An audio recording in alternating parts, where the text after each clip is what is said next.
We talk about the deep state, we talk about the globalists. Inflation versus deflation. Well, I mean, Here at Mar-a-Lago. I'm baffled that this isn't front page news. Do you guys support a specific political party, or do you dislike both of them? It worked like a charm on you guys. Let's go, Brandon. What is up, everybody? Oh my God, has it been a crazy week or two? Just had to jump on today and talk about the billion things that are going on. 100 million billion things going on right now, Brandon. So just front of mind. I mean, we got the list here of all the appointments that he made. I'm gonna go through them. Like, what's the craziest? What's the weakest? And all right, if you think they're gonna pass the Senate, the whole nine. But what's front of mind for you right now? Front of mind policy statements that he has made, appointments confirmed, and Senate. Well, it's pretty savage how he's saying he's gonna just like do the recess appointment. Yeah. How do you think that's gonna go down? I mean, is that supposed to be a temporary thing? Well, right before we jumped on the show, I think Kevin McCarthy. Did you see it? He said that Gates isn't gonna get appointed. Yeah, he made a statement. Well, yeah, because I'm sure he thinks Gates isn't gonna get appointed because he's afraid of getting his house raided. I know. But and that guy, whatever you want to say about McCarthy, that guy can move votes. You think he still has that kind of clout? I think he does. Well, see, here's the thing with the Senate, though. Like, so the Senate, like, obviously disappointed the other day when they voted for Thune instead of Rick Scott. But I don't know. I kind of feel like they're like ready to just like bend over and do what Trump wants. I mean, let's see. I think we're gonna see dynamics between Senate and the president. We saw a little bit during the time that he wasn't president of him swaying votes. You know, you remember? Yeah. Like a few key issues that he wanted passed or he wanted to avoid it. He went to the press and said, we're going to do this and we're going to do that, you know, to make America great again. So now that he's going to be a sitting president, I think that power changes a lot. All right. And he has a toolbox of more things. But if you think this is going to be a smooth ride, you have another thing coming, buddy. No, I don't think it's going to be a smooth ride, but I think he feels a lot bolder now. And I think that he correctly feels like the Senate has the majority just explicitly because of him. Because think about how long the Senate went without having a majority for a while before he came through. I think it was Bush. So, before, during Bush's time, I think post 9/11, they had a quick 4-year run. But then after that, they had a long time without a Senate majority. Yeah, at least, during the Obama administration. And then it went back to a slight majority on the first Trump presidency. If I'm not correct, you can put it in the comments down there and you're like, oh, Humberto, you know shit. But or we can fact check it live. I peeked at it last night because I have this memory in my head of McConnell always just kind of like being the Senate cuck. Good term. Well, because he's like, it's like he was there permanently just to slightly complain, but always lose in the end. Well, we did talk about this in our non-recorded podcast that we do every night. Yes. That's the real good stuff happens. That's when the real good stuff happens. Every conversation I have, I said, like, our worst conversations are on tape. Yeah. Yeah. So we can reiterate that. I think with the shift on public discourse that social media and the internet has given this country and the access to information, guys like turtleneck Mitch McConnell, they're a thing of the past, Brandon. Yeah. No, you're not going to win that way because, I mean, remember how lame the Republican Party used to be? Like, where I think there's like a clip of Gates saying it, like they'd be like, "Oh yeah, we want to cut taxes, we need to cut spending," and they would just complain about it, but it would never happen. But what we have today is completely different from what the Republican Party was just like 10 years ago. Oh, 100%. Yeah. No, I think we're going through, and not only the Republican Party, Brandon. I think there's a whole paradigm shift in politics as a whole. The thing is that this paradigm of Democrats and Republicans from the 1800s is no longer valid. Like, we're living in a different society with different technology, with different groups of people, different social classes, different, demographics. So I think after the Trump first term, we enter a new paradigm, and there's groups within the groups. Yeah. You have two distinct groups within the Democrat Party, and then you have two distinct groups between Republicans. And I think the funny thing is that the Democratic and the Republican that leans to the center, like right now, it's really hard to tell between them. Like I think the divide within Democrats and the divide between Republicans is stronger than center-leaning Democrats and center-leaning Republicans. You know what I mean? So the divide between the within the divide within the party is stronger than the divide like across party. If you're looking at like the people who are moderates on both sides. Am I being crazy? No. Am I being crazy? Like it's hard to tell. So like between a Nancy Pelosi and a Mitch McConnell. Like, are there? I think there's more difference between. There's more similarities between Trump and AOC than there is between Pelosi and McConnell. Yeah, I think that, like you saw the thing about how AOC was asking her voters because she saw a lot of them voted for her and voted for Trump. I know, and I'm Brandon, and I'm talking about the differences, right? Yeah. Like a guy like Gates, we're gonna Gates to him. Gates, we're gonna Gates to him soon. The difference with that guy and Mitch McConnell, the difference is stern. Yeah. Like the difference is huge. They're two different mindsets. All right. It's funny. The CNN and all them, they keep trying to say that he's the most hated person in the Republican Party, which I think that's a good thing. I think that's a badge of honor. Yeah, you should wear it proudly. To be hated by your party. But you know what I'm saying? Like this between Mitch McConnell and Pelosi, and the difference between Gates and I don't know McConnell.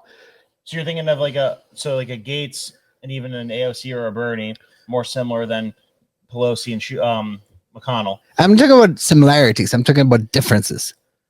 Like this whole uni party thing that is in the middle of the Republican Party and the Democratic Party is more similar than the outliers or the new wing of the Democratic Party that are progressives, like AOC and Bernie. the whole Bernie, and the new wing of the Republican Party that is the Trumpian MAGA Republican Party. They have less things in common within their own party. Yeah, look at this chart quick. So look how much Democrats ran train from like the 20s through the 80s. You see that? I can't see my face. Oh, there we go. Oh no, we can't see both of our faces. Here we go. All right, perfect. So 1930 through basically 1990, there was only like 8 years of 8 years of Republican majority in the House. Same thing with the Senate. So like up until Trump, they had like 15 years without a Senate majority lead. That is crazy. Yeah. That is crazy. So they didn't really even know how to operate as the majority leadership. They still don't. Yeah. I mean, Brandon, what have they achieved during the Republican Senate? Yeah. Nothing. No. The House, it was a very slight majority with this middle ground uniparty. You know what I'm talking about? Yeah. A lot of people voting against the party and against, American interests. And I don't know. I don't know if they know how to lead. Well, and I don't even know if they have the intention to make changes because, they had a sweet gig, depending on how you look at it, for the last 20 years before Trump came along. Because, people like Lindsey Graham and Mitch McConnell, they'd come along and they complain a little bit about things and say like, oh yeah, we need to do this and that. And they do a whole song and dance like in the Senate when they were debating people and whatnot, but nothing ever happened. Nothing ever happened. And I don't even know if they wanted it to happen, but now that Trump actually has the willpower to make things happen, he's calling their bluff and saying like, yeah, do you want to make this shit happen or not? What I'm worried about, Brandon, that attitude flows into the new Congress. That is very possible. The Senate attitude or the Trump attitude? The Senate attitude. The Senate and the House's attitude of not getting anything done. But I think Trump's attitude is much more contagious in a good way, where you have people like out there trying to be bold, like Nancy Mace, like Elise Stefanik, like Matt Gaetz. But if you still see the numbers, because it's a very slight majority on both, very slight. Yeah. And then everyone doesn't get on board of the things that Trump wants to do and get things done, they can make his life living hell. You know, they can stop everything. Well, but also he could. I don't know, is there any limit to executive orders? Yes. I think it gets. I mean, very subjective. Listen. There's like legally, there's no limits to it. Exactly. All right. Yeah. I think Obama was the one that used the most executive orders. If I'm not wrong, you can always correct us in the chat. It helps the engagement. Yes. But on the public's view, Brandon, because not everything is legal. Like there's a bunch of things that their perspectives. Yeah, they're it's fuzzy. no. Like the American people don't like to be ruled by executive orders. Mhm. All right. Yeah. I think I know what he tried. I know what he said when he said like I'm gonna be dictator on day one. Yeah. Because he knows there are things that are top priority that need to get done by executive orders, right? Yeah.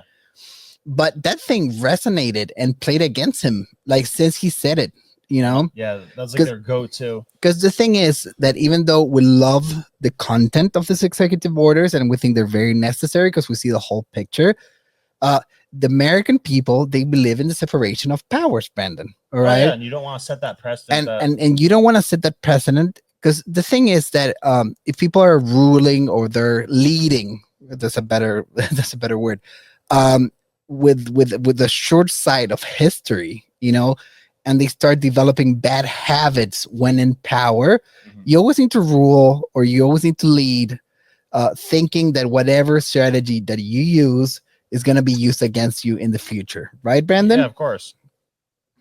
So let's go through the selections so far. All right, good. So should we do something fun like rate them? Yeah, 1 out of 10. 1 out of 10. Yeah. So Chief of Staff Susie Wiles, I'll give that an 8.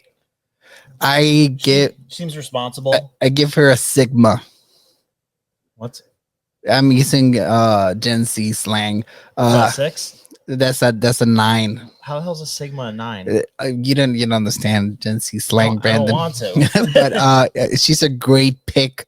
She's quiet. She works. Yeah. She's an ice lady. She's so quiet that he called her up to give her some recognition, and she was mad at him for calling her up and didn't say anything. That's exactly the profile that you need as chief of staff. Somebody who wants zero attention. Zero attention, just work. Yeah. And I like her. I like her a lot. She's been in politics since the 70s. And she's big part of our Trump success. Oh, yeah. Great. You know, it was interesting. I saw, and this kind of like ties into Susie Wiles. So I saw a clip that's been floating around from Trump saying that it was in 1992. He said this. He said that, you know, I always said one day I want to intentionally lose everything to see who sticks around, who's loyal, and then I'll really know who's on my side. And this lady stuck around. Yeah, so he's done that twice now. He did that like in the 90s when he went bankrupt and things were looking bad for him for a second, then rebounded right away. And then in 2021, like he was exiled. Like people, the narrative that he was toxic to touch. People were like being threatened of having their bank accounts taken away. They were being threatened of not being able to get hired anywhere. Now he's on top of the world. And loyalty pays. Sometimes in the long run, good pick.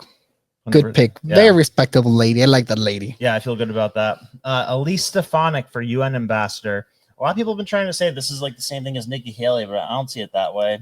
Like Nikki Haley's like a Mitch McConnell. Or worse. Yeah. Or I like anyone that is not Nikki Haley is better. So he gets a pass from me. It's not something like spicy. I don't know enough about Elise Stefanik. I don't care much about the UN. Oh, you should. I think we should pull out. Exactly. Yeah. All right. Yeah. What I would like to see is a savage that it has, they had blood in his mouth and he wants to pull out. But hey, all right, it's not Nikki Haley. That's my take on it. No, but this lady hates globalism and talks about that all the time. And I don't know enough about it, Brandon. I'm being 100 here. You've never heard one of her rants? No, I haven't. Can we play one for the audience? Maybe the audience doesn't know either, Brandon. Why don't you play a video for them? I'm assuming that they know it. So let's see. Pick a good one. And real quick. But while Brandon is picking this, remember to subscribe to this channel. If you want us to do this more often, our time is very valuable. And we're here for you. So subscribe to the Brandon Aceto channel while we discuss the Dream Team. Brandon's gonna educate you on who is who in politics because he knows. He knows. Seeing a lot of Zionist clips here. All right, so might be a skip. No, but here's the thing though. So even if you are a Zionist, like I think first and foremost is like putting ourselves first before the rest of the world. And like the UN, the explicit outline and intention of the UN is to make it like create globalist circumstances, you know, like extract money out from America, flood America with immigrants. Like there's that, like everything that we're seeing with immigration right now is a product of the UN. You know, everything we're seeing with foreign aid is a product of the UN. Like the sole intent of the UN is to create a one world government. It is what it is. And they managed to do it during the spicy virus time. But like, who the hell do they think they are, though? And like, why are we okay with tolerating that? Like, the language in that thing that they passed. Brandon, have you imagine how anti-democratic everything about the UN is? All right, the person that represents the U.S. Socialist at the UN is not voted for. All right, they don't get. It should be elected by the people. If we're gonna play this game, the person that represents us there should be elected by the people, and we pay part of our tax money to fund this organization. So, and we have no say on it, Brandon. Like I don't even want to review this because I want no part on this. Like I don't care. Like as long as it's there, I'm against it. Yeah. They could name Alex Jones. Well, that'd be a good pick. That'd be sick. That'd be a good pick. All right, that's the only guy I will care about picking there. So let's just move on to the next one, Brandon. Then we have so many good picks. So many good picks. Like, so here's the thing though with her. If she cuts money from the United States going to the UN and tamps them down in terms of like what they feel emboldened to do, then I'm happy with it. I need to see it to believe it, Brandon. Like Trump went to the UN. One of my favorite moments, he goes to the UN and says the future is not belong to globalists, it belongs to patriots. Yeah, he said that. That's one of my favorite clips. Yeah, that's exactly the attitude we need. I think she has that. All right, if she has that attitude, good her. Godspeed. 9 out of 10. 9 out of 10? With that attitude. I'm gonna withhold my rating because I don't care about the UN. I'm sorry. Should. All right. Tom Homan. 1 million out of 10. This is a man for the job. This guy was born. Every time it's weeks, I want to listen to the military. Yeah. Dude, I wish he gave me an order. Go get me coffee. I do whatever for this guy. I take a bullet for this guy. He is, and he's been so good for so long. Great, amazing guy. Like the thing is, he has the experience. He's been boots on the ground. He knows what he's talking about, and he doesn't pull punches. I love seeing this guy. I love hearing him every time. There's a clip of him, and when I click on it, like I don't know. What do you think? No, yeah, it's the rare combination of like sounding tough and talking tough, and being intelligent, and then having the experience to back it up. Because a lot of people who try to talk tough either aren't smart and won't say impressive, smart things, or they lack the experience, like the real world experience of like talking tough. But you know, he has both. He makes people sound stupid with fact-based law when he's debating with them, and then also he's had as much experience as you could ever hope for somebody in this position. He's like, since before I was born, before we were both born, he's been doing this shit. Oh man, dude, the fact that they're calling out the cartel, oh my god, like you could tell that's one of those things that they like. I think we're waiting until they had higher security to start speaking about, because I never heard Trump call out the cartel and say that we're going to use the full force of the U.S. government and the military to take out the cartel. He is a BAMF. Yeah. He is a BAMF. Have you seen him talking to the press? Dude, I watch it when I work out. So, because Brandon, the press, they tried to swindle some kind of thing to get a quote out of him. Yeah. And he's like a pit bull. He will stay on topic. Yeah. He'd be like, what are you talking about? All right. Like, don't you feel bad about separating families by deporting illegal immigrants? He's like, no, they could be deported together. Yeah, and he goes like, if I go to jail, I will be separated from my family. They're committing a crime, so they will be separated. That's it. And he's plain and simple on the language. He's not overly aggressive. He's just stern. You know what I mean? Yeah. My favorite part about this thing is how like flubby J.B. Pritzker and then Gavin Newsom and the Massachusetts governor are saying that they're going to stop him from deporting illegal immigrants in their states. And his response to that, he keeps saying, he's like, oh yeah, you think you're going to stop me? Watch, I have 20,000 agents with me right here, ready to go. I'll double that number if I have to. There's nothing that's going to stop me from going into your state and extracting these illegal immigrants. Yeah. Like, who do you put your money on, J.B. Pritzker or Tom Homan? Are you kidding me, Brandon? Are you kidding? I think this guy deserves a clip. Not the 60 Minutes one though, because they flag us. Oh, they flag us. Yeah. Which one? I mean, there's so many to pick from. The Fox News one. Oh no, it has very strong language there. I found a sick one the other day. Let me see. Oh, there's so many sick ones. There's so many sick. Like we have a Trump clip collection, people. With Brandon, we have a part of the collection lives in our head, rent free. All right. Yeah. Part of our headspace is with clips. All right, this is a good one. Here it is. All right. This one has like sick music and everything. Oh man. Oh god. I'm gonna have to go to the gym after this. Here we go.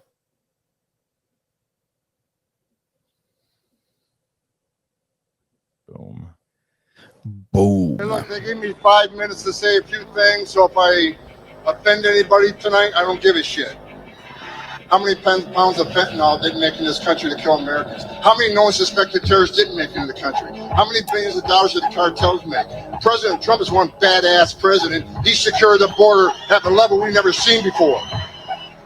And I got a message to the millions of illegal aliens that have been released into the United States under this administration. Don't get too comfortable. We're going to need some help. Do I have any volunteers that want to come back and help run the biggest deportation operation in the history of this nation? Pick me.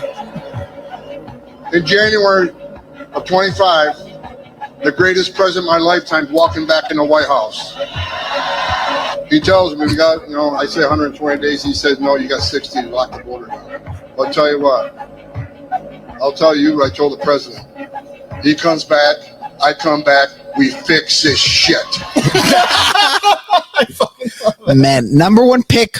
That's my number one pick. Yeah. Number one pick. I mean, there's a lot of good ones, but that's tough to beat. No, it's my number one pick. Because the thing is, it's a balance. There's people on the list that we really like. There's a lot of people that we really like. But this is a combination of people that we really like and the job. Yeah. And I think it's beautiful. And it's like undefined power too, because he's a czar, not just like the director of ICE or whatever. And he's a true believer, Brandon. He's a true believer, Brandon. Like this guy's gonna, I imagine him, he's gonna be on the ground, like with the vest on and everything. Like he's not gonna be doing this stuff from an office. He's gonna he's gonna be in a military truck, like overseeing the whole thing. Dude, if he gives us an update every day, I will watch every single update. Yeah. Every single update. If he was live streaming his entire life, I would have it on in the background constantly. Yeah. I just want to hear him giving orders to people. Oh man, great pick. Yep. All right. So 1,000 out of 10 or 1,000,000 out of 10. 1,000,000 out of 10. That's it. So Stephen Miller, Deputy Chief of Staff. You know a lot about this guy? Not much. Well, so CNN was outraged about this guy, and that makes me happy. So I guess he's big on the way they're spinning it is that he's big on anti-immigration and deportation. He actually drew up Trump's original deportation plan, and they say that Susie Wiles, as the main chief of staff, she's more of a operations person. This guy's more of a policy person. So he's gonna be working closely with our boy to make sure that our boy has everything he needs. All right, I'm not wild in this guy. Just because you don't know him? I don't know him. I'm not wild in it. I think you're judging the book by the cover because he looks a little. He looks weak, but maybe he's a good policy guy. If Trump picked him, fine. Do we need a clip from him? The thing is, we came in. Okay, find a clip of him, and I'm gonna judge him on the clip. Their jobs looted and stolen from them and shipped to Mexico, Asia, and foreign countries. The lives of their loved ones ripped away from them by illegal aliens, criminal gangs, and thugs who don't belong in this country. A political system that punishes hardworking citizens, oppresses them at every turn, takes away the right to free speech, the right to political expression, the right to fundamental safety in their own country. One man dared to step forward 9 years ago. Yeah, what else you need? All right, from what I'm reading now, because I'm catching up to his career, he worked for Jeff Sessions. Yep.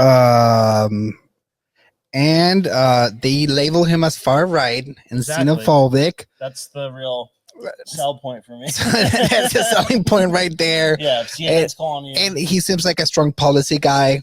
I don't know much about him. I repeated. Well, he cares a lot about deportation of immigrants at scale. So but he's been on brief. So let's do it. It's not one of my wow picks, you know. It's he's a role player. All right, so we said that right man, the job.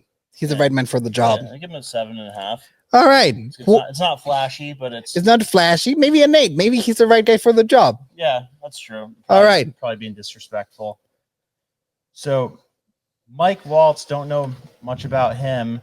His previous background, he was a representative, was in the military, special forces, deployments, Afghanistan, Middle East. All right, that's enough for me as national security advisor, because national security advisor doesn't like carry a ton of weight. It's just an advisor. Yeah, it is an advisor, but it's an advisor that knows what he's talking about. Right. You know, he was a Green Beret. He's been serving most of his life. You know, solid. We might need more of those guys. Yeah, I think he's a 7. What, really? What do you think? Yeah. Yeah? Because, I mean, like, to be higher than that, you have to be exciting. All right, Mike Huckabee's exciting. Like, if it's difficult to find you online, if you don't know a lot of podcasts and stuff, I mean, might sound corny to say it like that, but if I don't know you based on, like, some crazy stuff you said on a podcast, then I'm not excited about it. No, I mean, it's exciting. Out of people, he's quite exciting. Yeah, it's a very important job right now. Like the ambassador for Israel, he's gonna be one busy guy because things are going on there. Oh, so you're jumping to Mike Huckabee? Oh yeah, I'm jumping to Mike Huckabee. Sarah Huckabee's father. How do you feel about this? He cares a lot about Israel, so I mean, I guess you want somebody who cares a lot about Israel to be the ambassador to Israel. Well, that's been Trump's policy since day one. Yeah, and I think that was a big part of his victory. Oh, so it was like the part. You had a Kamala flip flopping, not picking a side.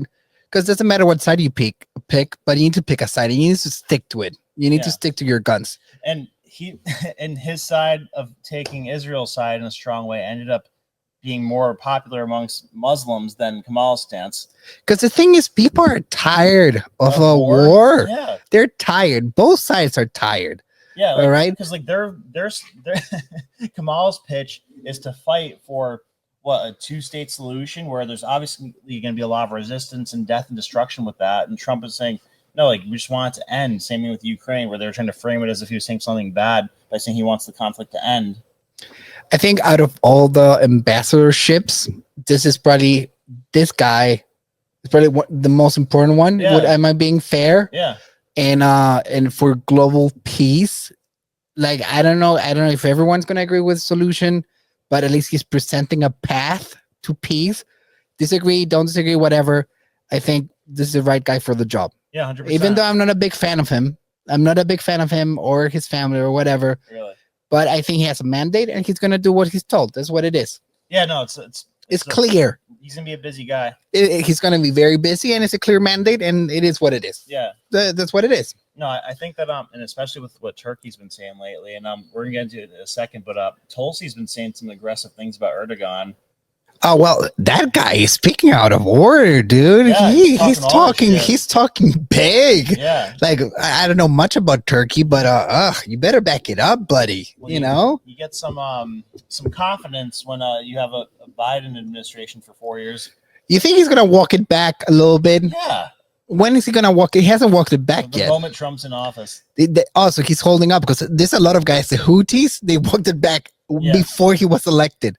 Yeah. So I don't know. For world peace, I hope this guy, walks it back and we get back to normalcy because we don't want any more dead people. That's what it is. Yeah. Well, the Houthis are like a bunch of pirates that you could just kind of flick out of the way, but very effective, Brandon. They cause a lot of damage, a lot of death. Because we let them. I mean, like, think of the one thing that we did against them. We did like a 24-hour pre-announced retaliation against them on some like empty. That was so stupid. Yeah, that was so. Well, I'm not. They attacked 100 sites. I'm not a security defense expert. There might be a reason for it. A but 10-year-old could say it's stupid. Yeah, I think it's stupid, but then I'm stupid. You know, stupid cancel out, and maybe it's fine. But I don't know. That's not what I would have done.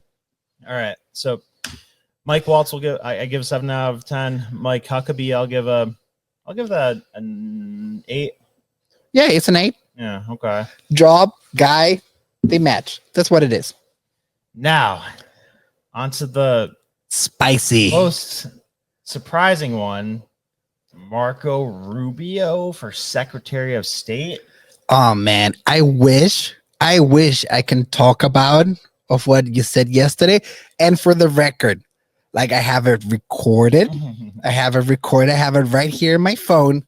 So if it happens, because Brandon had a really smart take on it, but it's so smart that it no, I'm being serious, Brandon. Okay. It's so smart that it might ruin things. All right. Yeah. So I don't know. I man. Should we just say it? Nah, Brandon. No, because this can get in the wrong hands and it might blow the cover.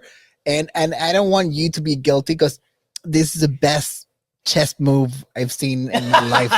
All right. So let's keep it there, and we can generally talk about Marco Rubio. I think out of all the rhinos, would you say he's a rhino? Yeah, big time. I think he's the most inoffensive, like the least offensive. Like the best ass kisser out of the rhinos. I mean, Brandon, let's separate things from a Latino perspective. Yep. All right. He's done great policy. All right. Like what? Like he cares about what's going on in Cuba. He's one of the only ones that cares about what's going on in Cuba. He cares about what's going on in Venezuela. That is right on a step, and it's big. It's a big part Well, of. you know what? Then this could be good. Then I'm interested to see what he does for Venezuela, because that loser Blinken came out and had a strong statement against Venezuela when the election happened, saying that we're keeping a close eye on what's happening with Venezuela, and we're gonna do what we can to help. But crickets after that. Like, because I mean, there's a bunch of things that we laughed, a lot with whatever Trump and his relationship was. There's some great moments, but at the same time, like I thought about it last night, and I've seen what he's done policy wise, because fixing the border situation, and we're forgetting we can have Homan. Yeah, Homan. We can have Homan doing a banging job here, but this is like a house, Brandon. All right, you need to fix the inside of the house, and you need to fix the fence. So you need to fix the inside and the outside. And It's like we have like domestic violence going on inside the house, but we're trying to be the neighborhood watch at the same time. yes. And I think the one point, and this might think if your theory is wrong, I think the one point that this guy, because what does the Secretary of State do? Basically manages relationships with people, countries around the world on behalf of the president. All right. Aside from the Middle East, who is our biggest problem right now, and within the continent? Venezuela. Yes. And how do you get through from Venezuela? How do you get to Venezuela? No, how do you get from Venezuela here? There's a country in between. Oh shit! Brandon, come on. Through land? Yes, Brandon, come on. It's the only country we have border with two countries. Oh, Mexico? All right. Okay. And she's talking tough. Yeah, who the fuck does she think she is? I don't know who the fuck does she think she is. But if you put Rubio there, all right, this is me thinking. If you put Rubio there, a guy that is well versed on South America matters and Latin American matters, and if we're gonna play tough with Mexico, because the Chinese, the Houthis, the terrorists, everyone, they get in through there through land, Brandon. Yeah. The Chinese, everyone, they get through land. So this might be an underrated pick, and it might show where the priorities are for this administration. You know who his best friend and number one ally should be right now that he should be speaking to every day? Who? Eric Prince. Oh yeah. Eric Prince hasn't stopped talking about Venezuela and how badly he wants to help Venezuela just overthrow their government. Is this a hot take? What? Or the saying that Rubio might be a good pick?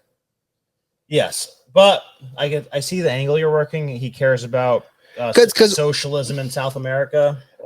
Because at the root of our biggest problem, Brandon, like the thing that is killing the most Americans, Brandon, is the fentanyl epidemic. Okay, so if you start thinking about world politics and what's killing the most Americans in American soil, the problem comes from the border, from the southern border. That's what it is. So I think on the overall scheme, putting a great guy as a border czar and putting someone that has a background on the Latin American situation it's not dumb at all. What has the Mexican president been saying, by the way? The one who's the socialist Zionist? She's a socialist. And she said that she won't recognize election until the last vote is counted. Those are fighting words. Still doesn't recognize the election. No, I think she walked it back, but those are fighting words, man. Yeah. And the way she's dealing with the cartels is she hasn't made any changes from the last administration, from Obrador's administration. Yeah. And there's literally a full-blown cartel war going in the southern border and in Mexico in general. Yeah. The amount of death, killing, drug trafficking, human trafficking, giving passage to people from all over the planet that is going through Mexico, Brandon. That is heavy. Like it's probably our biggest foreign policy problem. Even though most people will tell you it's the Middle East, that is the thing that is killing the most Americans. Yeah, and they're both pretty self-imposed problems. Like they're both things that we could be very effective with if we chose to be. I don't know, but I couldn't think of like senators, someone that knows more about external policy. If the focus is going to be the border, and you need to have a Secretary of State that knows about Latin America. That's a good point, because a lot of people think of like way farther than out than Latin America when they think about Secretary of State. They think about them operating with Europe, the Middle East, and Russia, and everything. But Europe is not killing Americans. No. Aside from the people that are deployed in the Middle East is not killing Americans. Right. The drug war, the cartel war, the human trafficking, that's killing Americans every day. So I think it's on brief. I hate saying this, but I think it's a good pick. Yeah, I just think that one, obviously his track record of being more of like a neocon rhino, that's not great, and I don't think he actually likes Trump or agrees with him. I think that he just has to by default, because he would get crushed in the primary if he didn't agree with Trump. But in addition to that, I don't like somebody who has a weak demeanor about them at being Secretary of State. Like, this is two people in a row now that we've had that are like nervous looking, that are sweaty, that are they portray stress when you look at them. Like Blinken, like he looks like the face of anxiety and stress. Blinken he's not even a person. Don't even bring Blinken. It's the worst we had. Like, I think historically it's the worst we had. And combined with Mayorkas, it's just like the worst combination ever. He's the best the globalists have had since Kissinger, though. But okay, if the top priority of the mandate, like the top reason people voted for Trump, is to fix the border and immigration situation. Yeah.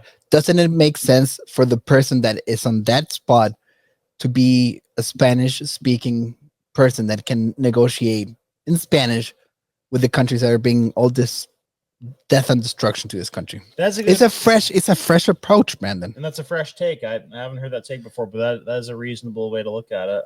Like it goes against every fiber in my being to support Marco Rubio. It goes against every fiber in my being, but again, person, job, mandate. Yeah. Person, job, mandate. It fits, Brandon. I'm sorry. Okay, we'll give him a chance. We might give him a chance. I'll hold back on my theory. Yeah, hold back on your theory. We're gonna post it on the channel if it becomes true. All right, so sounds like you're giving Rubio a 10. I'll give him a 6. No, I don't give him a 10. I wish they had another person, like for example, Ana Maria Luna. Ana Maria. Oh yeah, she's from Texas, right? Texas or Florida. She knows all the issues. She's tough as nails. But I take Rubio. I take it. Okay. Yeah, we'll see how it plays out. All right. Pete Hegseth. I love this one. Oof. I love it. I love it. I don't know who I love more. Between him and Homan? Yeah. Wow. Yeah. This guy is a real freaking deal. He has it all. Everything. 2 combat tours. All right. And he's smart too somehow. Like what? Brandon, You know, Harvard. All right. Best-selling author. Princeton graduate school. He went to Princeton graduate school. Fertile as fuck. 7 kids. 7 kids. 3 wives. 3 wives. Business What? owner. News anchor. Yeah. Like, I mean, Always looks like he just got out of the shower and with moisturizer. yeah. Like, you know, his face is like glowing. I can't find any faults on this guy. No. Nothing. And I mean, so when he was on Sean Ryan's show, like I don't know when. That's a great interview, by the way. It was. So it dropped 5 days before the announcement of him being Secretary of Defense, but it sounds like they recorded it before that because in it they were saying, like, if Trump wins the election, yada, yada. So it sounded like it was happening before the election. I wonder, like, did he have any notion or that was a possibility that he'd be Secretary of Defense? I don't think so. That's crazy. I don't think so. He was saying all these things about, like, what needs to be done, what the Secretary of Defense needs to do, what that type of person that needs to be, saying get women out of combat, get woke out of the military. Yeah. Oh my God. Well, did you get to meet him when he came to the podcast? Yeah. Oh, what a wonderful guy. Stud. He was so nice. He is a 999 out of 10. Just to give our boy Human a little edge. Yeah. But this guy is an absolute stud. Absolute stud. You know when a guy walks in and you go like, oh yeah, this guy's a real deal. He's a real deal. His book, The War on Warriors, great book. New York Times bestseller. Like, 100% choice. I hope he comes back here so we can talk to him again because great pick. Check out this little compilation I put together. That's the question. Are you referring to D? So this is CNN being outraged about the pick. All right. Right. I love this. And then, all right, you'll see. Policies. Yeah, I would say he would specifically name DEI. And how has that harmed? How is that harmful? The military prowess. Name something specific. I'm right up there with the big dogs. Girls, come on. Leave the saving the world to the men tonight. Combat-ready transgender volunteers enhances our readiness, promotes innovation, and fosters a culture of respect and understanding that makes the armed forces better. This is the story of a soldier who operates your nation's Patriot missile defense system. It begins in California with a little girl raised by 2 moms. And I personally find it offensive that we are accusing the United States military of being, quote, woke or something else because we're studying some theories that are out there. I purposely build my office, my front office, my team with diverse. I hire for diversity. You can't let it just be happenstance that brings in the diversity, whether it be race, gender, ethnic background, sexual orientations. Me as the chief of staff, when I sit down with Secretary Barrett, we just had a conversation about this yesterday as we're looking at some key positions. Who are the diverse candidates, and are we making sure we are grooming them so they have the opportunity? Fucking losers. But those days are over. Those days are counted, Brandon. Dude, it's like I know a ton of people in the military, and so my cousin had a unique perspective. He went in, I believe, in 2015, so like the year before Trump got elected, right? Said that like everything changed when Trump got in. Like they went to having like a deficit of ammo where they like couldn't really even practice shooting a lot. So where they were stockpiles of ammo where they could practice as much as they wanted to. Culture shifted. But even when Trump was in, there was like this agenda from people like Mark Milley and whatnot, where they, the like he saw the progression. Like by year 2, the senior people there weren't even allowed to like haze or discipline people because they were afraid of losing their jobs. Because if you file complaints, that's over then. Yeah, it's done. What the hell is that? Like, how are you supposed to have a discipline in the military if you're afraid of disciplining people? Brandon, we talked about this in a non-recorded podcast, and I'm gonna say it again. Okay. Having Trump out of office to, simmer on all these things for 4 years. Find new allies, find capable people in all, because the thing is, he came in super strong at the top, but then it didn't trickle down enough on the first. He didn't realize like the connection points between like what affected what. Like I don't even think he realized what the Joint Chiefs of Staff, the impact they had in the military. And now the thing is, not only him making better picks on the top layer, like on, he needs to make like 1,000 to like I think like 1,000 picks, maybe like 4,000. 4,000 picks, maybe. That's a lot. All right. And so if you solve for the first layer that wasn't solved, those people are going to pick great people on the second layer to fill the 4,000 picks. And I tell you one more thing, Brandon. Yep. People that were watching, they will go to him to fix things. Like there's so many people, everyone is ready to be tapped in. Well, speaking of that, what the plan is to get woke generals out of the military? What is it? They're hiring a board of military vets to thoroughly review all the the 4- and 3-star generals that are in this the Department of Defense right now, and to weed out all the weak woke people. That's the thing, Brandon. Yeah, because you have the top layer. The top layer will make some great picks on the second layer, and then you have half the country that is ready to talk. They're ready to send a letter in. They're ready to call their congressman. They're ready to approach the Trump administration to be tapped in to fix something so little as a DMV in Fort Lauderdale, to fix a military spot. So I think Trump, skipping one term is a blessing in disguise. That's my take. That's my take. Give him time to think about it and to prepare. And people are ready to serve, like you're saying. So, like, think about this. Laura Trump told us that out of the 5,000 lawyers that were helping them on election night, none of them took money. Yeah, she said it was like less than 10%. Yeah, that they had to pay for. But then Beyonce, on the other hand, takes $10 million to show up for 3 minutes. So that shows the level of passion that's behind one candidate versus the other one. There's literally, there must be over 2 million people that are capable and are ready to, like, eager to be tapped in. Yeah, like we have people on call. That are ready to be tapped in immediately. Yeah, and I love that for the military, especially because this is a unanimous thing. It's not a hot take. Everybody says is that the highest ranking generals in the military are so far detached from what it is to be in the military. Like, they're basically politicians wearing military uniforms. Like, and there's a book called the hell is it? The whole concept of it is that during peacetime, the worst people rise to the top of the military because it's all the yes men, the cucks who just say what they need to say. Bureaucrats and the yes men. And the people like Patton, like actual people, wartime leaders, they aren't politically correct. So they don't end up raising to the ranks. Like, sometimes they get kicked out. Sometimes like they piss somebody off because they're not pussies. We need people they're strategically correct, not politically correct. We need a bunch of Pattons running the But well, even Peter, when he came to the podcast, he talked about it. The military generals. He talked about the military generals. He talked about people that are ready. He talked about what happened right after, if I'm not mistaken, what happened right after 9/11. That a lot of like top talent in like top universities, they saw what happened.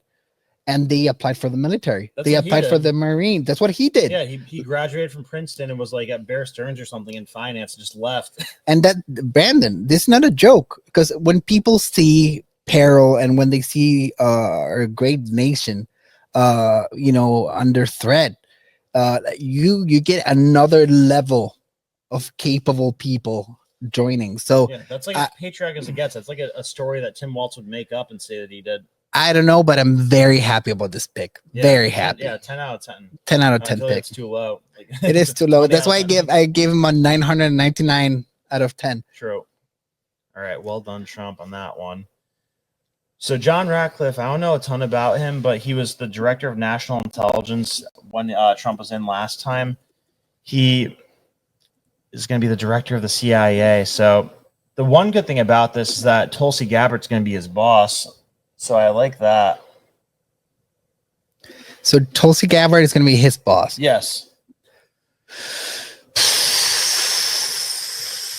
This is a guy I don't know enough about, so I'm not gonna have an opinion on it. So if Trump picked him, put the take on hold. Yeah, take on hold. If Trump picks him, he gets a baseline of 5. Mm-hmm. So anything good that he does, it goes to an 8. Anything bad that he does, it goes to you're fired. Like, the skepticism I have of this is that if he served as the DNI last time and Trump had all those problems with the intelligence agencies, then where were you, bro? Yeah, but one thing that you need to know, Brandon, Trump is not dumb. You know, and this problem right here, especially after the 4 years that he had, is one of the main things on his radar. Yeah. If you picked him, there's a reason. Yeah. You know? Yeah, you're right. So that one we'll put on hold. We'll put it at baseline 5. Lee Zeldin, EPA administrator. I like Lee Zeldin. It was an interesting choice to put him as EPA. I almost felt like it was just a thing where like it was one of the spots that were left. Trump liked him, so he's like, yeah, here, take some EPA advisory. Yeah, another one. I think because I like him as a baseline 7. He's a deregulation guy, so that's yeah. good too. Baseline 7, deregulation guy. He has a good track record, but it's not a pick that I'm crazy mad about or crazy like excited about. But he's a big deregulation guy, so I think that if we could get Anwar going, like the EPA is the one that stands in the way of basically productive industry. Yeah.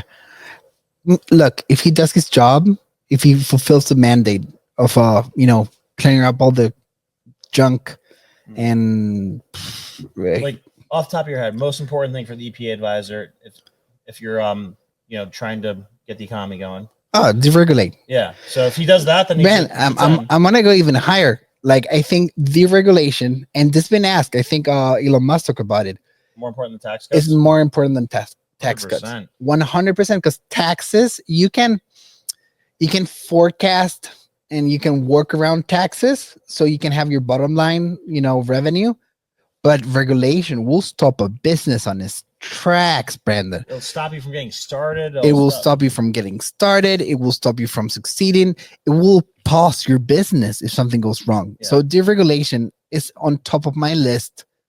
It's on top of taxes to fix the economy. That's my take. 100%. There's way too many of them. So if he fulfills that mandate and makes American people have an easier time getting started, because this country is a country of entrepreneurs. Yeah. If he makes this country a country of entrepreneurs again, I'll give him a full 10. 100%. Yeah, the fine line that the government has to balance is both, protecting protecting people when they go out to start a business through law and order, making them feel like they're bold and protected enough to go out and do that, but also allowing the market to be free enough to where they could actually. It's a fine balance, Brandon. It's a fine balance. Law and order and free market. So I think I'm gonna reserve my judgment based on 5, because this is a very on the job rating. He needs to be rated after a year. I would like to see him work closely with Mike Lee, Senator Mike Lee, because when he was on Tucker's show, he talked in great detail about he said he has a stack of papers in his office, like for every regulation that's been passed by Congress or by the bureaucracies, and that's like 10 times higher than all the laws that we've passed. So it makes no sense how many regulations have been passed, and it's kind of unconstitutional the way that he breaks it down. So they need to take a flamethrower to that thing. Brandon, laws and regulations all the way down. Not only businesses, Brandon. The like HOAs. Kidding me, Brandon? Zoning laws, food laws. I love when Trump talks about it. He's like, we want to build develop these buildings. They said, no, you can't. you have the one fish right there, so you can't do it because the fish lives in that pond right there. It's not even a pond. It rained a little bit. There's a fish right there, but you can't do it. But isn't that a joke, Brandon? No, I know. It goes all the way down to the hot dog stand in the corner. Yeah. All right.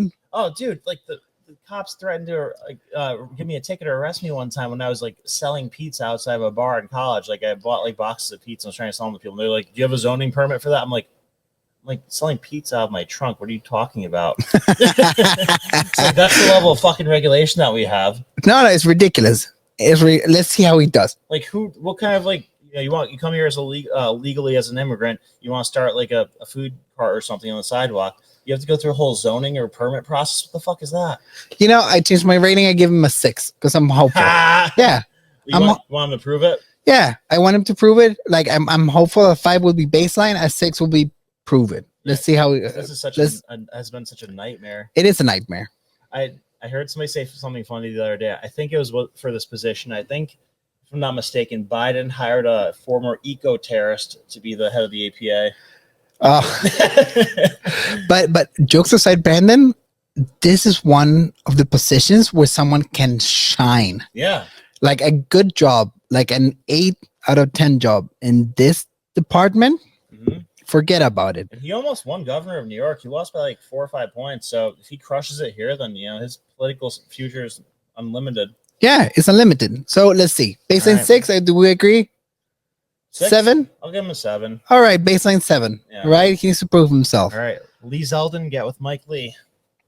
Tulsi Gabbard, Director of National Intelligence. So the fact that the first thing that so get this. So CNN, they have this guy in last night from the Atlantic Council, and you remember what Mike Benn said about the Atlantic Council? Yeah, they rule everything. It's basically, but it's a council of all former directors of the CIA. And she's like, yeah, so we have former CIA deputy here. He was part of the Atlantic Council now. What are your thoughts on Tulsi Gabbard? And he's like, oh, well, this is a serious position, and we need a serious person for it. So it's deeply concerned to have somebody who's like not serious at such a serious position. Like, dude, what are you talking about? She's been in Congress before. She's been responsible for like managing like weapons response systems. She's been in the military. Like, well, how's she not a serious person? I can't think of any. She's one of the most serious people I've ever met in my life. Like when she was 21, she was running for Congress. Yeah, like she's been serious forever. Like, she didn't even take time to have fun. Yeah, like she's been serious forever. Maybe too serious. I think she's maybe too serious. Yeah. Right. So I mean, let them talk. I think. You called her conspiracy theorist, like 9/11 doubter. Like, how can you even call like people who crushed 9/11 a 9/11 doubter now? Like we know for a fact that there was a ton of weird shit that happened on 9/11. So it's not even a conspiracy anymore. Look, I'm biased. If she was named anything, she starts on my book at a 7. Mm-hmm. But then again, let's go back and hold ourselves accountable. The person, the job. What do you think? So for the job, so keep in mind this manages all the intel agencies like the Everything. CIA, the FBI, the DHS, National Security, Homeland, everything. She's managing all of that. I mean, it might be difficult for her because I remember, I think it was even George Bush Sr. when he was the head of the CIA said that he had no idea what the fuck was going on, and like because the agency's so big, so it might be difficult to know everything that's going on, like in terms of efforts against him. But I like that at the very least, like she's at the head of it, and that she's somebody who questions things. So I think the best possible pick for somebody to be the director of the CIA is a conspiracy theorist. Like imagine Alex Jones becoming the head of the CIA. That'd be crazy. What would that look like? Well, I love Alex. I think he's a fighter. He's a warrior. He's been at it. We played clips of him from 20, 30 years ago. He's been at it. Incredibly smart. But incredibly smart. Sometimes he jumps the gun. Sometimes he jumps the gun. Like 87% correct. 87% every year more correct. Mm-hmm. But that would be a guy that I don't think is serious enough for this job. I know that'd be like a fun fantasy world thing. Because jumping the gun on this job in particular, that's not a good look. He'd be like, they're killing kids in the Middle East. Like, pull them out. Like, yeah, like he would blow up their spot and everything. Yeah, I love to see that, but I think Tulsi is it's a better pick. Yeah, just level headed. Like, imagine Alex Jones like vlogging as the director of the CIA.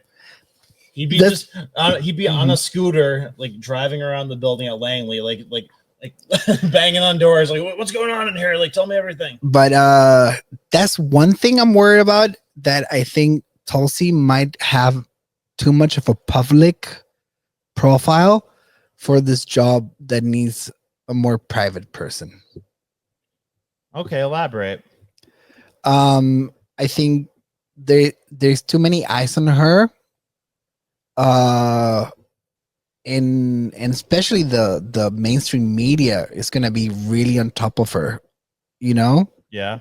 Because she's very public. I think she's incredibly smart, super responsible. When we met her, she was lovely. And I think she's up for the task. And I'm just worried that her public profile might play against her. And it's not on her, it's on the media, you know? Yeah. You know how many people, she's an enemy of the Clintons, like a declared enemy of the Clintons that are big. They called her a Russian agent. They call her a Russian agent. Like once the Clintons publicly declaring an enemy, you know, you need to watch out. Well, hey, I think maybe they need to watch out now because she might have the power to see if they're an agent of some type that are working against the people. I don't know. Look at all these departments. This is everything that the Office of the Director of National Intelligence manages. So CIA, Defense Agency, FBI, National Geospatial, NRO. The NRO is super underrated. That's like the Navy CIA, and it's got way bigger budget than the CIA. National Security Agency, DEA, DHS. Yeah, so ton of things. So she could do some damage here, like in a good way. No, she could fix things. Yeah. But I don't know. She gets and because I'm worried about her because I really care about Tulsi and I think she's can do a bang job. I'm worried that external forces will work against her. Okay. So I give her an 8 out of 10. I'll give her a 9 out of 10 because she believes in what other people call conspiracies, which I think is the most important factor for somebody working in the intelligence agency is somebody who questions the narrative about so-called conspiracies, because they're the gatekeepers of the conspiracies, and they created the term. The CIA created the term conspiracy. Operation Mockingbird. Oh yeah. All right, spicy one. Gates, Attorney General Matt Gates. How surprised were you on a scale from 1 to 10 when you heard about this one? 9.5. Yeah. Like I see 9.5 because I know he's a lawyer. You know, when I was like, "What?" that was a pick. Yeah, I mean, because I was thinking Vivek at first. Like, we'll get to Vivek and Elon after this one, but I don't know. I kind of like it the more I think about it because CNN was saying that he interviewed a bunch of people that that he was telling them about for Attorney General, but Matt Gaetz wasn't one of the people he was telling them about. So they think that the people he was interviewing or considering at first weren't like on his side enough or didn't give him like reassurance they would have his back, which this is the most important position after president and government. Oh, 100%. Second most powerful position. This is, or something's the first. This can make or break an administration, especially Brandon, the lawfare that we're going to see the next 4 years. You think they're going to sit there? They're like, oh, Trump won, or they just cross their arms? Are you kidding me? What are they going to do, though? They don't control anything. But Brandon, they work outside what was legal. Mm-hmm. All right? Yeah. They're going to find some BS, and you need someone there on top of things. I don't know his legal pedigree, you know. He practiced private law for a short period of time. Yeah, I never did a lot. I know his work in the House, and you know, I know his work in Congress in general, and his public persona and profile. I know he's a true believer. He's in for the team. I hope he's surrounded, because Pat always says this: like he will hire a lawyer, and he will hire a lawyer to look over what the lawyer missed, and he will hire a lawyer to see the lawyer that check what the lawyer means. All right. Yeah. So we need that type of you know, that type of I don't know, but I think he's capable. I think he's a true believer. I think it's a very weird pick.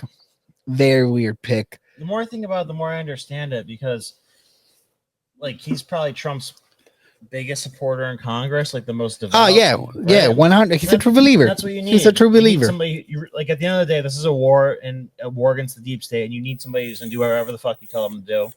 You know, you don't need somebody who's gonna give you a hard time, or not only give you a hard time when you want to do things, but like go against you at certain times. Which it was Bill Barr last time, right? Yeah.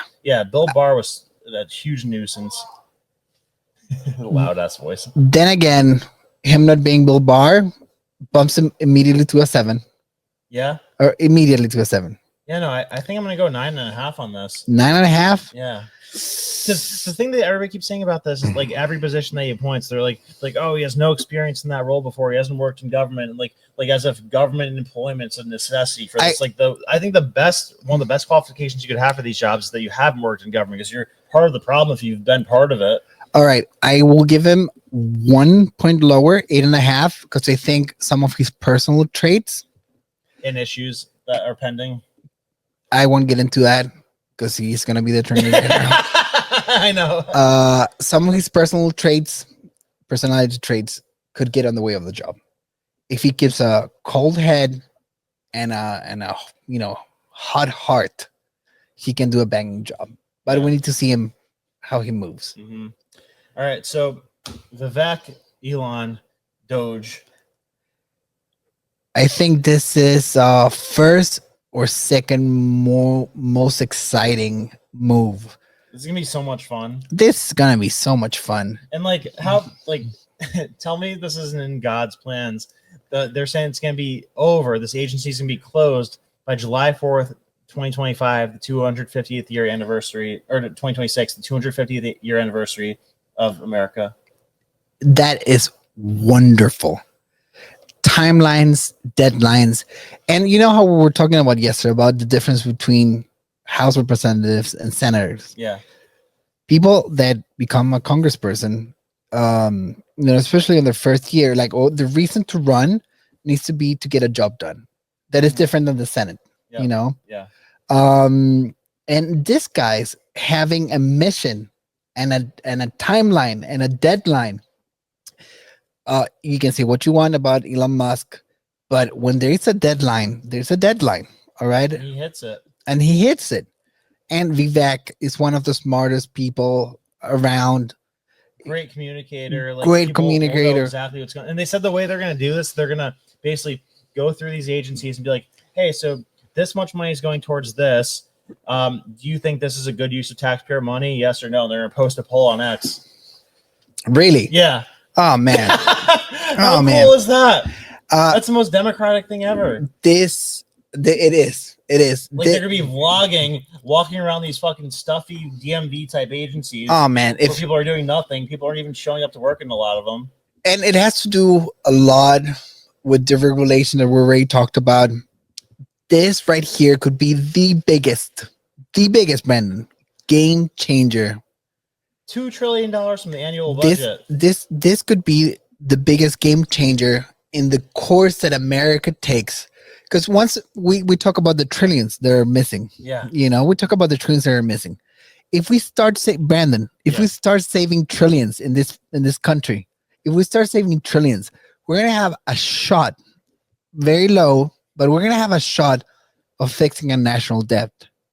Oh, I think we could easily fix it, because simultaneously, as we're saving that money and able to pay off the debt, the GDP is going to go up. Yeah. So, and if the GDP outpaces the debt, then the problem's much smaller. This is like, have you ever drove a stick in your life? Yeah. So this is like taking the gas pedal out and pushing the clutch for a little bit to hit the next gear. Mm-hmm. So if this works out how I think it's going to work out, this is going to be probably after the border. This is going to be Trump's biggest legacy item in this administration.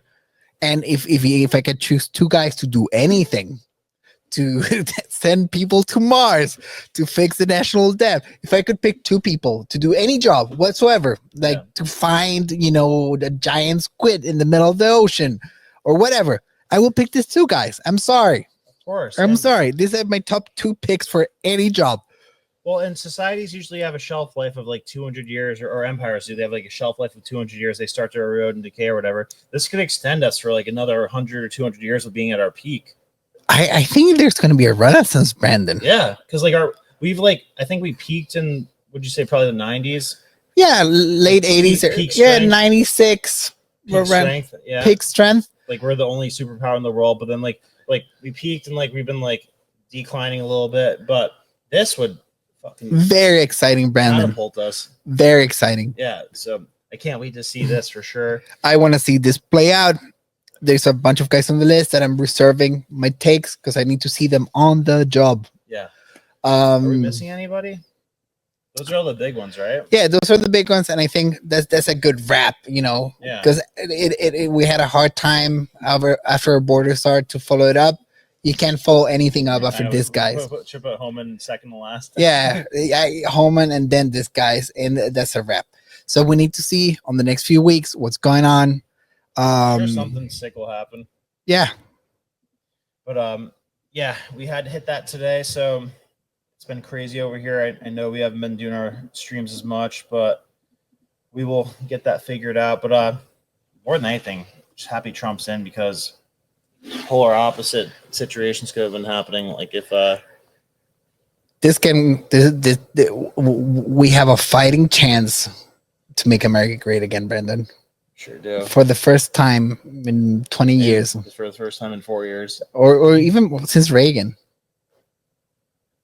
That we have a fighting chance to turn this country around. So I'm super happy. Yeah. It hasn't synced in yet. No. It hasn't fully synced in. It's like 1% every day it sinks in. Yeah. It's like you're waking up and you're kind of groggy. And Trump's maybe president. you haven't had your coffee yet, but you know it's Christmas, you know? Yeah. Or you know it's your birthday, but you still don't. I don't know. But we will see. I don't believe anything until I see it. I want to see that first year. And hopefully we can have this conversation after the first year. Yeah. To follow up on it. See if to follow up and to hold ourselves, because accountability is going to be the word the next year. And we not only need to hold Trump and the administration accountable, we need to hold ourselves accountable. Oh, you know what I just thought of? What? So he hasn't appointed RFK yet. All right. Come on, make a guess. I've been hearing the word on the street is HHS. That would be the best pick. Yeah, Department of Health and Human Services. That Brandon will. Because he has to give him something sick. Brandon, I have 3 topics in my mind. 3 topics: border and war. Just one. Yeah. All right. Foreign policy, border and war. Second topic: spending and taxes, reactivating the economy. And third, and you can replace them on order, is American health. Yeah. They're killing us, Brandon. They are poisoning us. Everything is poison, and we need that guy in there to fix this. Because Brandon, you met me when I got here, like, and I don't. Yeah, good point. Yeah, you met me when I got here, like about a year ago. Yeah.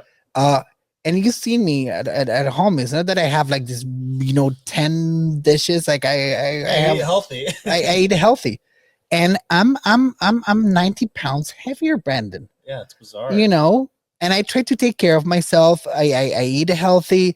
Like I don't go crazy on cake or McDonald's or this and that. We do it maybe once a week. I eat healthier than most Americans. Yeah. And I put on 90 pounds eating the exact same thing I've been eating all my life. We are being poisoned and we're being driven into chronic disease. And at this point, we need to make kids in school to have a strict physical, requirements. Yeah. Kids need to not only be not obese, they need to be healthier than the rest of the world. Well, you see those videos of like high school gym class in the 60s. Everybody was shredded. They need to be all shredded because that does your mind a favor. Yeah. It's more oxygen. Like those kids, they need to be exercising at least 1 or 2 hours a day, every day. Yeah. We need to take all the weird additives that they put on the food here, Brandon. Mm-hmm. There's so many that are banned in Europe, and for a good reason. We need to take all the chemicals out of the water, Brandon. Yeah, the fluoride. It's like I see it affecting me. Yeah. Like, Yeah, we get the brain fog. So I think that's a very important job. I think it's top 3 on the 3 things we need to fix. We need to fix our foreign policy, we need to fix our economy, and we need to fix our health. If he gets those 3 things done, this is going to be the best administration of the century. He might end up being the best president of all of American history. Of all American history, if you fix those 3 things, those are the 3 things I'm worried about. Because like my entire life, it's like felt like a state of like us being just so fucked. It was just like painful to think about. Like it is. Saying, like, well, we had conversations before the campaign was picking up. It was doom and gloom. Like this last for years, it's been so dark and black pilling everything. Yeah, like everything you look at. Trans, or the schools and teachers are trans. Like we're spending money on stupid things. But then again, Brandon, with that said, I'm hopeful, but I'm going to be the first one to hold them accountable. Yeah, me too. Because accountability is everything. And I think Pat picked up on it in a meeting. I'm calling this next year the year of revelations, or the year of accountability. I like that. Yeah. Because we're going to find out a lot of stuff. All right. Well, thanks for being on today. And we will be back with you guys when we're back with you guys. All right. Great show. Thank you for having me, Brandon. Yeah, thanks for joining me. Subscribe. Yeah, like and subscribe. Love you guys. See you later.